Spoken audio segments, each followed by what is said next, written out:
fairest cape in all the world, declared that old sea dog Sir Francis Drake. And who are we to argue with that sentiment? It curves downwards like a giant finger from the most southern tip of the African continent, at a point where the Indian and Atlantic Oceans meet.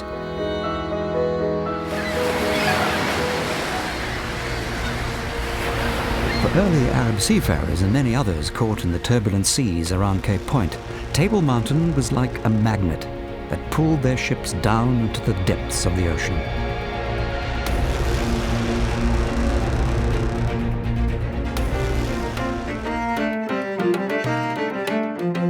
But by the 17th century, when the Cape of Good Hope, as it was named by European discoverer Bartholomew Dias, became a refreshment station for sea-weary Dutch ships plying their trade with the East, Table Mountain soon took on the symbol of a white cloth table set for a feast. From that day on, the Cape has basked in the reputation for gracious hospitality, good food, and excellent wines.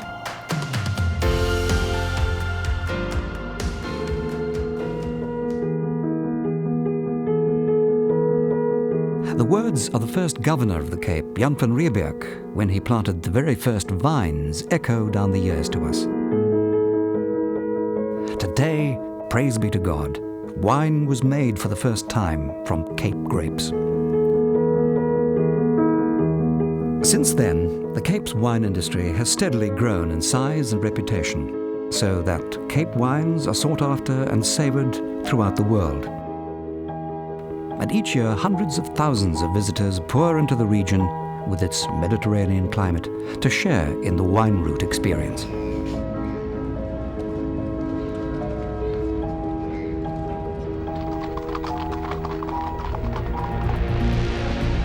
Very few set off from the vibrant city of Cape Town without taking a trip by cable car to the top of Table Mountain.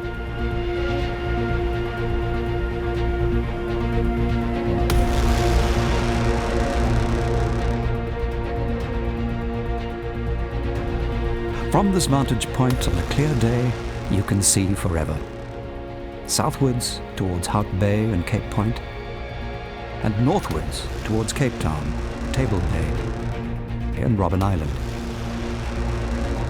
When it's overcast, you can stand on the edge of a sea of clouds, feeling like those first brave explorers. Tucked behind Table Mountain, in the Constantia Valley, is the oldest wine estate in the country. Someone once wrote, "Mother Nature smiled when she prepared the Constantia Valley for the winemaker. She bestowed on him the sun, wind, oceans, and fertile soil, and challenged him to plant vineyards and make excellent wines." In the 17th century, the challenge was taken up by Governor Simon van der Stel, who planted the Cape's first extensive vineyards, along with European oaks and deciduous fruit trees. It was here, too, that he made his home, naming it Constantia. But it was only 100 years later, when the Cloutys arrived, that Constantia wine began to reach the heights of fame in far-off Europe. The legendary red and white wines from this estate were praised by celebrated writers such as Charles Dickens and Longfellow. It was recommended to one of Jane Austen's heroines in Sense and Sensibility, for it had healing powers on a disappointed heart. Even the seemingly staid Queen Victoria, we are told, drank a man-sized glass of Constantia wine every evening after dinner. It beguiled kings of Holland, France, and Britain, who served it to their guests at state banquets. Napoleon, in lonely exile on St. Helena Island, found solace in drinking a bottle a day, and on his deathbed, a glass of Constantia was his last request.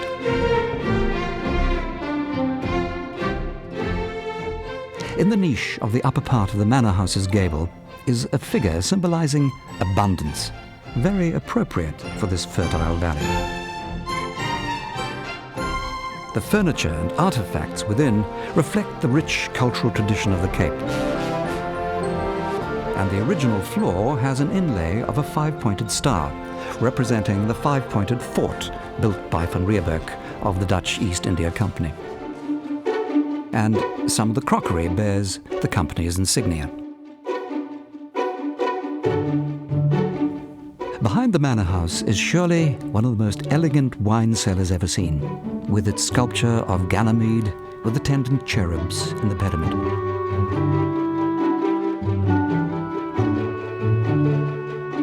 If you look closely, you'll see the only female cherub in existence. No doubt Hendrik Klute took great satisfaction in the golden years of Constantia Wines, seated in his office attached to the cellar. The fortunes of the estate rose and fell, but today Constantia Wines have regained their position of eminence. 3 generations of Klutes lived at Groot Constantia. They were a large and fruitful family, and it was a Klute who acquired nearby Alphen, now one of the finest and most elegant hotels in southern Africa.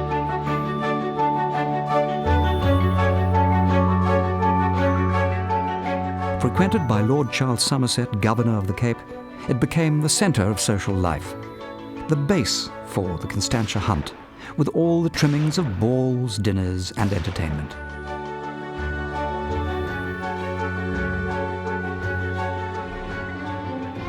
The Boer and Brit pub recalls the period of the Anglo-Boer War and the spy network that operated from Alphen.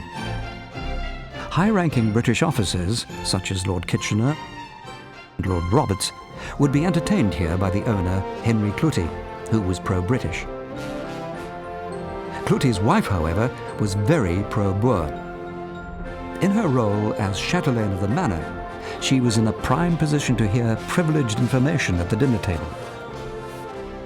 She would then post her information in a hollow tree on the farm, from where it was sent to Boer headquarters in Pretoria.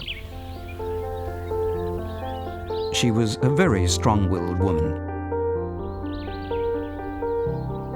The planting of the first vine at Groot Constantia was the beginning of an industry that Simon van der Stel soon began to push eastwards of Table Mountain to the fertile Eersterivier Valley. Today it is known as Stellenbosch, Dutch for Van der Stel's Wood. Standing on a small island in the Eersterivier, where Van der Stel and his party camped out, is the Eendracht Hotel, an architecturally reconstructed building that welcomes travellers with traditional Cape hospitality at this point along the wine route.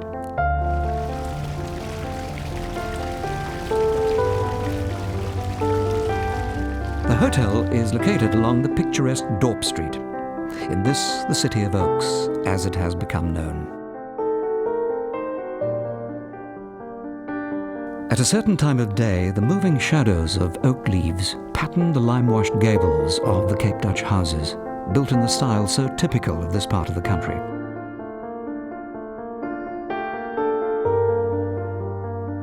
A well-known landmark along this road is Oom Sami se Winkel.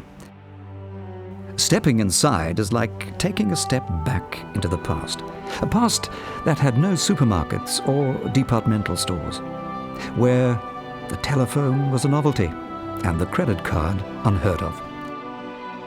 It was the first general dealer to deliver in a 3-wheeled bicycle. But who was Oom Sami? Tall, with a weak back, he could not take on the hard physical labour of farm work, and so his parents bought him a store. A master baker, he is recalled with fondness as a gentle, caring and generous person, beloved of the poor folk of Stellenbosch, whose debts he wrote off in hard times. Seker, hoe gaan met oupa daar? Nee, dit gaan goed, dankie. Dit gaan wees 1 pond 10. 1 pond 10. Daar sê, dankie hoor. Ja, sê maar groete daar. Goed, groete by die huis ook. Ek sê groete daar ook, hoor. Totsiens. Totsiens. His character is summed up by the simple inscription on his grave. He was a good man. Flowing down Dorp Street are furrows of water from the Eerste Rivier, a river which flows through 2 historical wine estates in the valley. The first spear was given by Simon van der Stel to a man by the name of Jans, a German mercenary who had served the Dutch East India Company. A later German owner called it after his hometown on the Rhine, Speyer, meaning many reeds.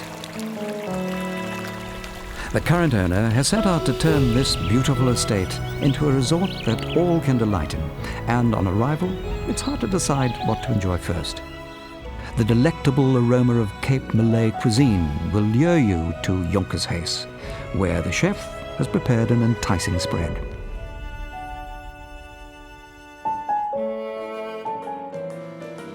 Late afternoon, you could while away the time with a drink at Tota's bar,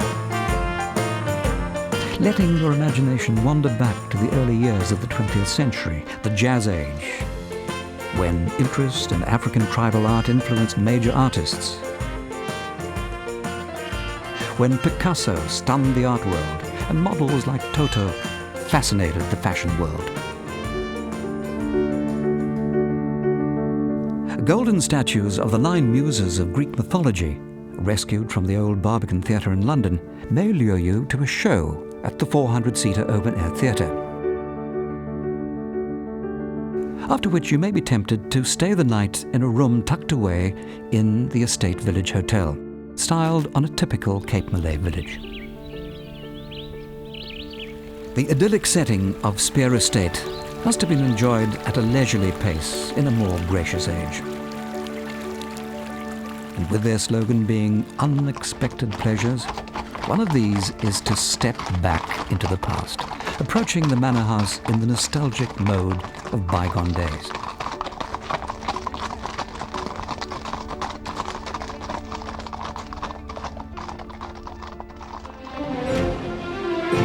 Lanzerak, the other famous wine estate through which the Eerste Rivier flows, also dates back to 1692. As a hotel, it has become legendary.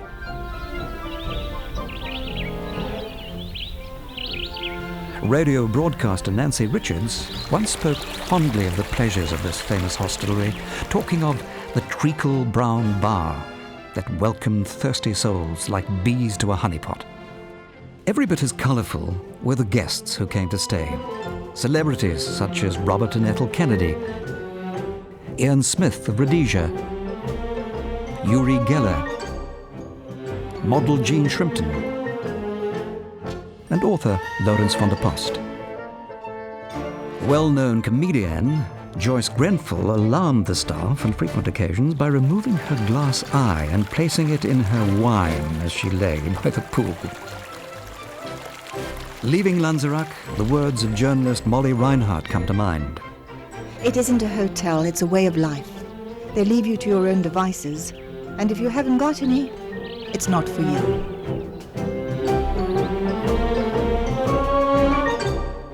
Heading southeast from Stellenbosch, a 20-minute scenic drive will bring you to the O Pastorie, or Old Parsonage, in Somerset West. This is another welcome stopover along the wine route for those wanting to sink back into the homely elegance and tranquility of a bygone age, and savour Cape cuisine in one of South Africa's top 100 restaurants.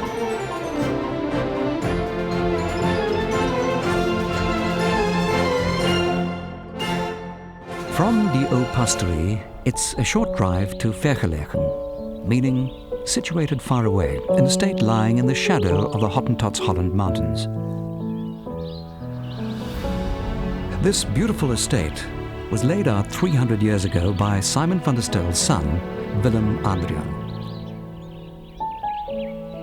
The Chinese camphor trees, which he planted, are there to this day, celebrating 3 centuries of life, while the oldest living oak tree in the country stands sturdy sentinel.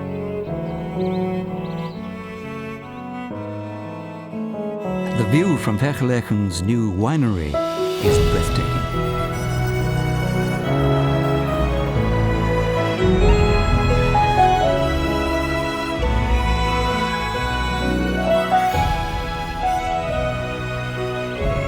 The The homestead was partly demolished and rebuilt in the early 20th century under the new ownership of Sir Lionel and Lady Florence Phillips.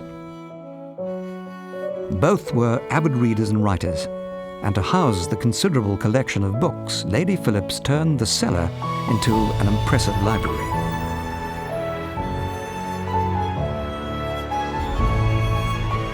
She also lavished time, attention, and lots of her husband's money on converting the gardens and house into a comfortable country home in which to entertain the numerous guests who came to Vergelegen. Guests such as General Smuts and his wife affectionately known as Oma.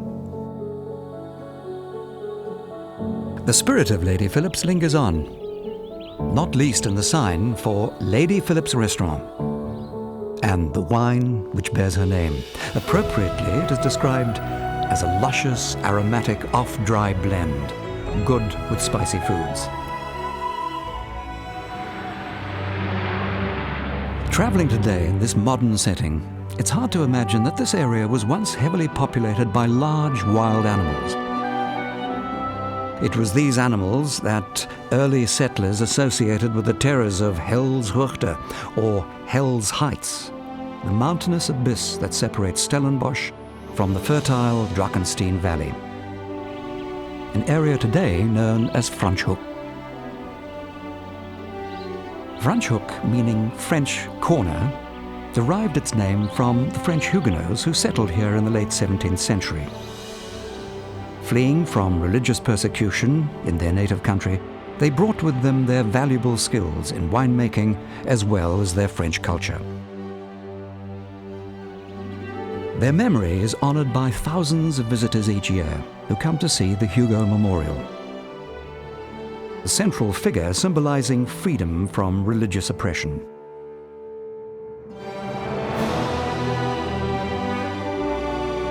There's a certain Gallic charm about the town of Franschhoek, an ambience with a decidedly French flavor, promoted by the names of the various estates and restaurants. It is the European influence on this rich wine-growing area that not only draws visitors from all over the world, but also those who thrive in the hospitality trade. Klein Olifantshoek was an old mission station in the late 19th century, now owned by Camille and Ingrid Haas, who have managed some of Europe's top hotels. It is a small, exclusive guest house retaining much of its historic charm. Camille, an expert chef, prepares mouth-watering 7-course dinners for guests in his open kitchen. Franschhoek is the culinary city of South Africa, and it is a very typical French thing going on in Franschhoek, and we came for that purpose. And this stove happened to be here, so I always tell the people because of the stove we bought the place. I mean, this is like a dream. Another quaint residence in Franschhoek, known for its excellent cuisine, is Le Quartier Français. A chateau and relais hotel, it looks like a quaint Victorian village surrounded by rambling pathways. An abundance of local flowers cover the ground with wild abandon and fill the air with a heady aroma of perfume. Montrechel is an historic farm owned until recently by the de Villiers family, 8th-generation descendants of the French Huguenot Jacques de Villiers, who first planted vines in the Franschhoek Valley over 300 years ago. A novel way to experience the winelands of the Drakensteen Valley is on horseback. One such excursion is a 20-minute ride from Montrechel to Grand Provence. In the dry summer months, the horses head straight for the fountain of water, which consists, judging by the sculpture, of angels' tears.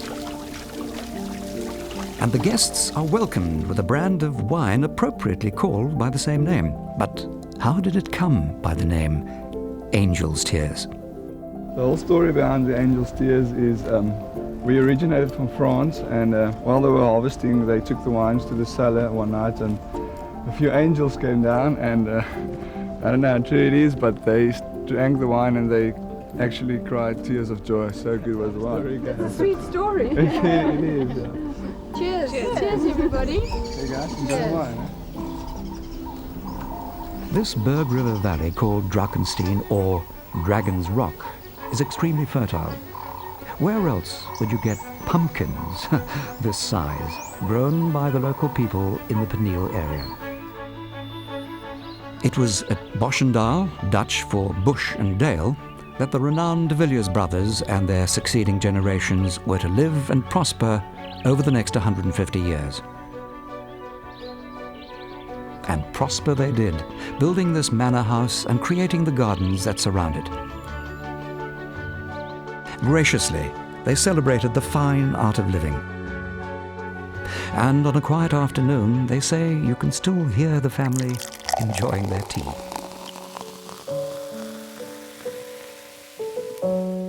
It's also been said that sometimes the counterpane on the four-poster is unaccountably rumpled, even though no one has been in the room. That celebration of good food and conviviality continues at the estate, both al fresco in the locality of La Picnic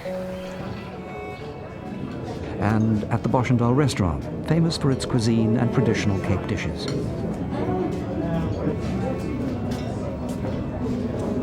Here we met Sandra de Kransi, who was born in the estate's old slave quarters, which today house the cafe and the shop.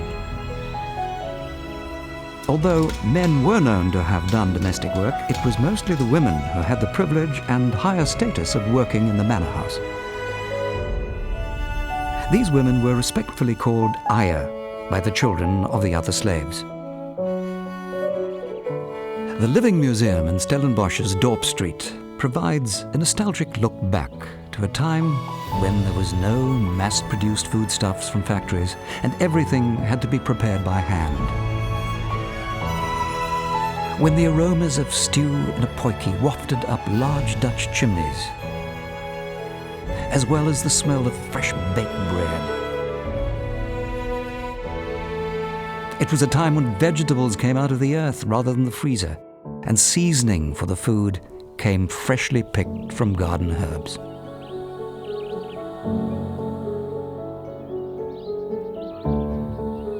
It was, in fact, the beginning of a cooking tradition, which combined with the magnificent wines of the region, the incredible hospitality of the people, and the intense beauty of the scenery, have put this southern tip of Africa on the map as a popular travel destination. To echo once again the words murmured by Francis Drake, this is indeed the fairest Cape in all the world.